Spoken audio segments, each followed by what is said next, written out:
Un corps esthétique est-il forcément un corps en bonne santé? Moi, c'est une question qui m'intéresse beaucoup, puisque déjà, premièrement, j'ai une petite expérience sur le sujet. Moi, quand j'étais plus jeune, hein, dans mes années lycée, je voulais absolument avoir des abdos.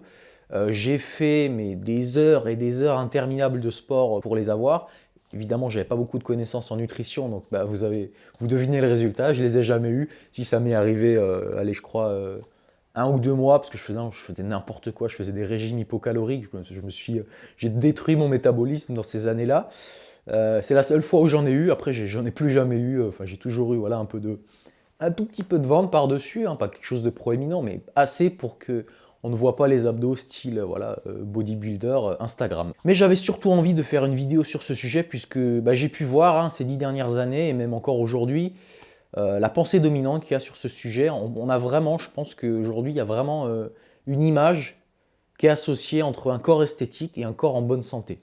Et j'avais quand même envie voilà, d'ajouter ma petite patte, ma petite voix sur ce sujet. Alors déjà, en préambule, bah, un corps esthétique, de quoi on va parler? Eh bien, principalement, on va parler de plusieurs paramètres, comme celui du ratio entre masse maigre et masse grasse. On va parler aussi du pourcentage de masse grasse générale d'un individu, qui doit être bah, évidemment le plus bas possible hein, pour faire apparaître, pour dessiner les muscles. On va parler aussi de la masse totale, hein, qui permet voilà, notamment aux mecs de paraître super gros. Et on va parler aussi de la localisation de la graisse et des muscles. Alors évidemment, un corps esthétique, c'est subjectif, tous les goûts sont dans la nature, mais en gros, grosso modo, dans cette vidéo, je vais quand même parler des standards, ce vers quoi veulent tendre la majorité des gens. Et pour savoir ce vers quoi veulent tendre la majorité des gens, eh bien, on va au temple de la débauche, au temple de l'illusion, j'ai nommé Instagram. Alors sur Instagram, j'ai supposé qu'on y trouvait vraiment les extrêmes en termes de corps esthétique, en termes de beauté, en termes de ce que vise la majorité des gens. Et donc, pour les femmes, j'ai trouvé 2 stéréotypes. Vous me direz en commentaire si vous en avez d'autres. Le premier stéréotype de beauté pour les femmes, c'est la femme mannequin. Hein, ça va être voilà, la femme longiligne, mince, élancée, toute maigre, qui rentre dans des jeans taille 34.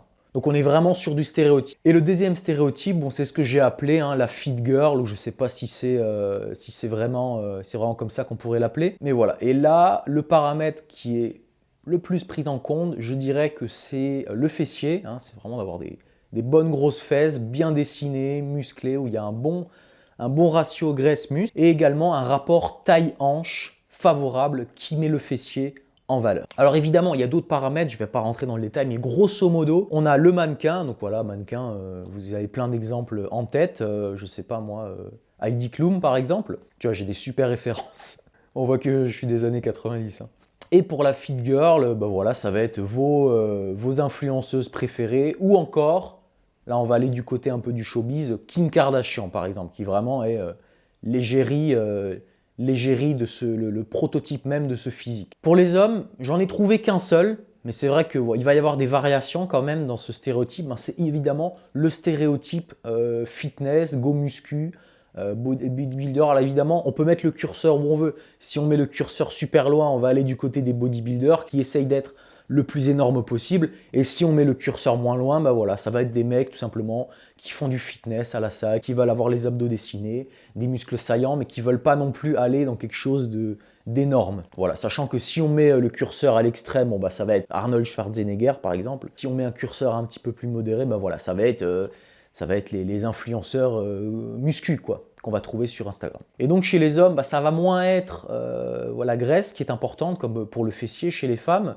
Ça va être plutôt essentiellement le pourcentage de masse grasse et le rapport masse maigre, masse grasse. On va chercher à avoir le taux de masse grasse le plus bas possible pour avoir des muscles qui sont dessinés. Donc on va essayer de sécher. Alors déjà, qu'est-ce que ça implique? Tous ces paramètres qu'on vient de citer en termes physiologiques. Alors déjà, on va commencer pour les femmes. Alors déjà, pour le stéréotype mannequin, bon, c'est extrêmement simple. On va essayer d'être le plus fin, le plus élancé, le plus longiligne.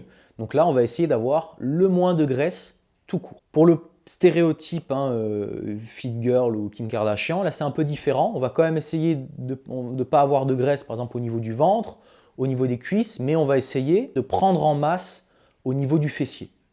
Hein, le fessier, c'est à la fois du muscle et de la graisse. Et au niveau des hommes, bon là c'est un petit peu plus simple, hein, on va essayer de prendre le plus de muscles possible. Alors généralement c'est le haut du corps qui est visé, mais au plus on monte voilà, chez les professionnels, chez les gens qui s'intéressent vraiment en profondeur à la muscu, eux ils travaillent tout, ils travaillent également le bas du corps. Et donc chez les hommes, ça va être le moins de masse grasse possible et le plus de muscles possible. Stéréotype, encore une fois. Vous avez vu, chez les femmes c'est un peu différent, parce qu'au niveau du fessier, comme le fessier c'est de la graisse et du muscle, là, on va essayer de prendre en masse générale.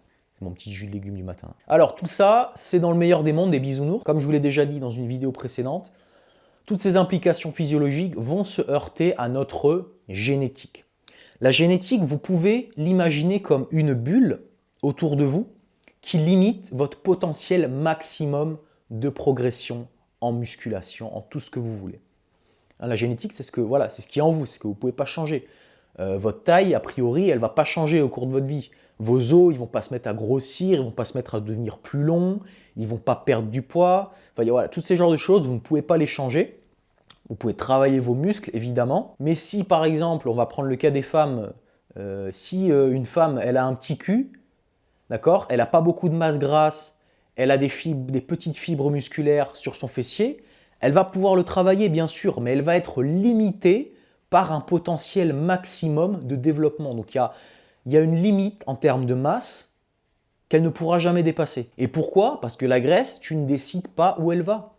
Tu ne décides pas où elle va, ça on le sait tous, on a tous essayé de perdre du poids. Il y a tous ces articles bidons qui disent comment perdre du poids en haut des cuisses, comment perdre du poids au niveau des hanches, etc. On sait que tout ça c'est bidon. Les filles ou les mecs, vous connaissez tous, vous avez peut-être des copines, et vous savez bien que il y a quand même des morphologies différentes. Les filles, si tu prends deux filles de morphologie différente, tu leur fais manger exactement la même chose, tu les fais les deux manger au McDo pendant une semaine, tu en as une, la graisse ne va pas aller au même endroit que l'autre. On a des filles qui prennent de façon harmonieuse la graisse au niveau des jambes, au niveau du ventre, un petit peu partout. Et tu as des filles, par exemple, les skinny, qui sont toutes maigres, elles vont prendre tout au niveau des hanches. Et donc ça va te donner un espèce de physique de poire. Pas que chez les filles d'ailleurs, chez les mecs aussi. Hein. Donc voilà, la graisse, tu décides pas vraiment où elle va et où elle s'en va. Quoique, bon, je ferai une autre vidéo sur ce sujet, mais de ma propre expérience, en fonction de ce que tu manges, la graisse ne va pas au même endroit. C'est quelque chose que moi-même j'ai pu expérimenter. Je me souviens quand je mangeais encore industriel, voilà, quand j'avais 18-20 ans, quand je faisais vraiment des excès, je prenais de la graisse d'une certaine manière sur mon corps. Et aujourd'hui, je suis en primal diète, j'ai l'impression que la graisse, elle n'a pas du tout la même répartition qu'il y a quelques années. Donc je ne sais pas à quoi c'est dû, mais c'est vrai qu'il doit y avoir une histoire de graisse brune, graisse blanche, doit y avoir une histoire là derrière, mais bon, je n'ai pas creusé le sujet pour l'instant. Bref, deuxième exemple, si tu es une fille ou un mec longiligne, c'est-à-dire que comme moi, tu as des bras d'albatros, ça tu ne vas pas pouvoir le changer. Si tu as des mollets courts ou des mollets longs, tu ne vas pas pouvoir le changer. Si tu as un mollet court comme moi, qui débute assez haut, tu vas pouvoir le travailler autant que tu veux. Ton mollet, il ne va pas descendre en bas, comme par exemple un mec trapu. Pareil, moi, mes muscles du biceps, alors attention, je vais ressortir mes connaissances d'anatomie. Mon brachial, mon biceps long ou court, je peux les travailler autant que je veux. Ils vont s'étirer en longueur. Alors que moi, j'ai un pote, par exemple, lui, il est plutôt trapu, plutôt solide, plutôt de type sanguin. Lui, dès qu'il travaille les biceps, il a une bosse énorme comme ça. Il est tout en épaisseur. Donc voilà, on n'a pas les mêmes fibres musculaires aux mêmes endroits.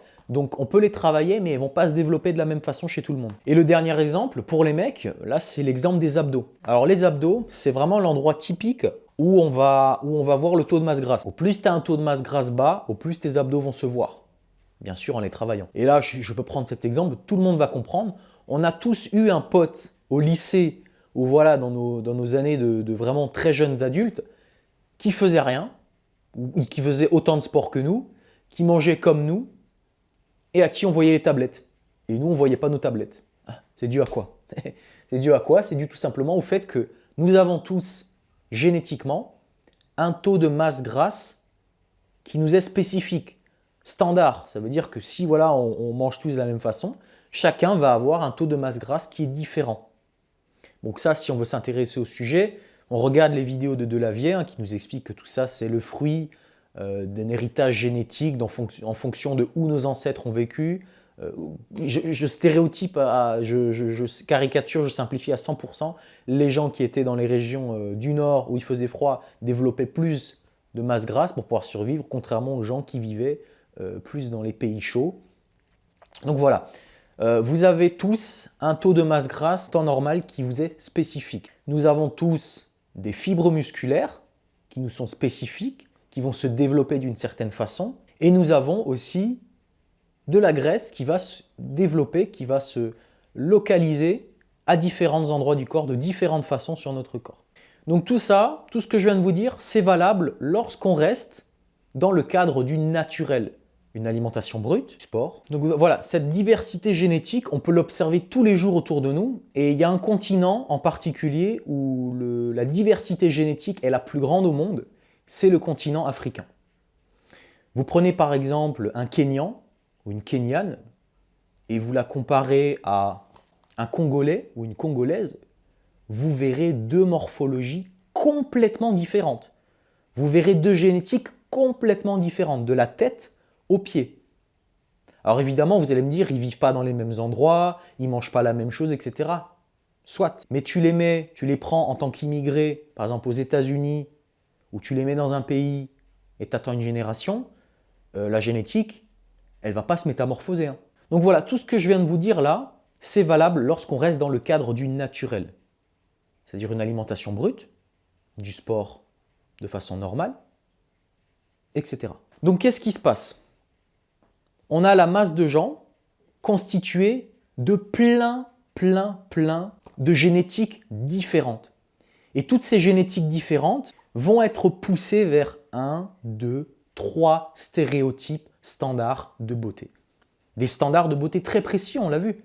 Taux de masse grasse bas pour les hommes, muscles proéminents, développés. Et pour les femmes, les deux stéréotypes qu'on a vus, taux de masse grasse bas, longiligne. Et pour la fit girl Kim Kardashian, un taux de masse grasse bas à certains endroits et taux de masse grasse et muscles élevés à certains endroits, notamment au niveau du fessier. Donc qu'est-ce qui se passe? Si tu es une femme de type sanguine ou lymphatique, et là je vous invite à aller voir ma vidéo sur les morphotypes, les tempéraments en naturopathie. Donc si tu es une femme, si tu es une chanteuse d'opéra, tu es lymphatique, sanguine, que tu as les joues bien gonflées, que tu es rose au niveau du visage, que tu as une bonne poitrine, que tu es bien charpenté, et que ton but c'est de ressembler à un mannequin, tu vas galérer. De la même manière que si tu es une fille très longiligne, que tu ressembles, que tu as un physique de mannequin, que voilà, tu n'as pas de grosses fesses, tu as une petite poitrine, et que tu veux ressembler à Kim Kardashian, ça va être compliqué. Pareil pour les mecs, moi je suis longiligne de base, je suis mince, moi si je fais pas de sport, si je mange pas correctement, je perds du poids, je deviens une crevette. Et ben moi, pour ressembler à Schwarzenegger, j'ai du boulot. Donc grosso modo, on force les gens, et quand je dis on force, on les force pas, mais voilà, c'est l'idéologie dominante, on force les gens à aller contre leur génétique. Une fille qui a un taux de masse grasse X, on va la forcer à descendre son taux de masse grasse. Un mec qui de base a des muscles fins taillés en longueur, on va le forcer, on va lui dire il faut que tu aies des muscles taillés en épaisseur. Donc comment faire pour aller contre sa nature? Il y a plusieurs moyens, on les a déjà trouvés depuis bien longtemps. Premièrement, le surentraînement. Et oui, il faut faire péter tes fibres musculaires, il faut s'entraîner plus, c'est toujours plus. Deuxièmement, pour baisser son taux de masse grasse, on a les régimes hypocaloriques. On va donc s'affamer. Et vous le savez, quand on fait un régime, on s'affame pas seulement au niveau des macronutriments, mais aussi des micronutriments. Et troisièmement, on va inévitablement sur les produits de synthèse et le dopage. Pourquoi? Pour prendre en masse, il faut un pack de nutriments qui ne rentrent pas dans votre estomac sous forme d'alimentation brute. Pourquoi? Parce que votre estomac, il est designé pour accueillir la nourriture, pour nourrir votre gabarit. Donc il faut avaler des choses qui sont hyper concentrées. Et des choses qui sont hyper concentrées, c'est quoi? Ça va être des shakers de protéines, ça va être une ribambelle de compléments alimentaires. Et si on pousse le curseur au maximum, on va carrément jouer sur vos hormones. Et là, c'est les stéroïdes, le dopage. C'est pas un hasard si les bodybuilders, ils mangent je ne sais plus combien de repas, ils mangent toutes les 2-3 heures. Parce que s'ils ne mangent pas toutes les 2-3 heures, ils perdent du poids.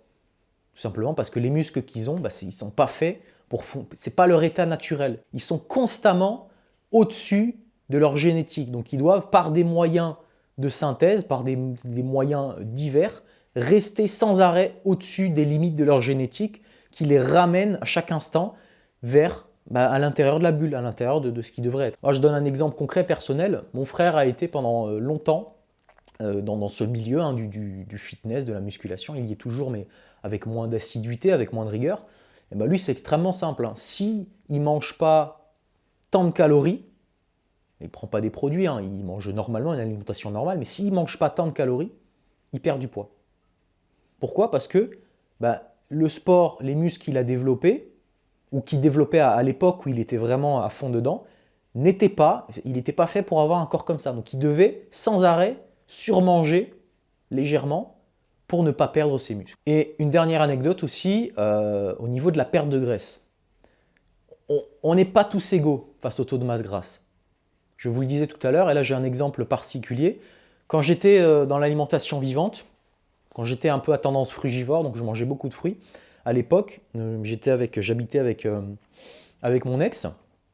Et mon ex, elle était de tempérament plutôt lymphatique, sanguine, avec plutôt solide, contrairement à moi qui suis plutôt longiligne. Et puis on mangeait exactement pareil.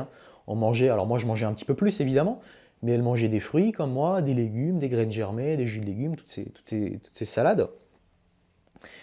Et elle n'a pas perdu de poids. Moi je suis descendu à 63-64 kilos. Elle n'a pas perdu un gramme. C'est un truc de malade, quoi. Je me demande encore comment elle a fait pendant toute cette période, mais voilà, il y a des génétiques. À un moment donné, c'est comme ça. Je veux dire, tu as un taux de masse grasse, c'est ton taux de masse grasse normal. Si tu manges un peu moins ou un peu plus, tu vas toujours être autour de ce taux de masse grasse. Moi, j'ai tout perdu. J'ai tout perdu. Peut-être un jour, j'oserais mettre la photo, parce qu'elle est hard, la photo. La photo de moi, frugivore. Je pense que je la mettrai sur une page de vente un jour, parce que ça va envoyer. C'est un bon argument de vente. Donc voilà, on n'est pas tous égaux face à la perte de graisse. Tu prends deux personnes, tu leur fais manger exactement la même chose, tu leur fais faire le même sport, ils ne vont pas perdre la même graisse, la même quantité et surtout pas aux mêmes endroits. Dernière remarque sur les produits de synthèse. Qu'est-ce que ça a comme conséquence sur la santé, les produits de synthèse? On le sait, jouer avec son métabolisme, jouer avec ses hormones, ce n'est pas que sans conséquence.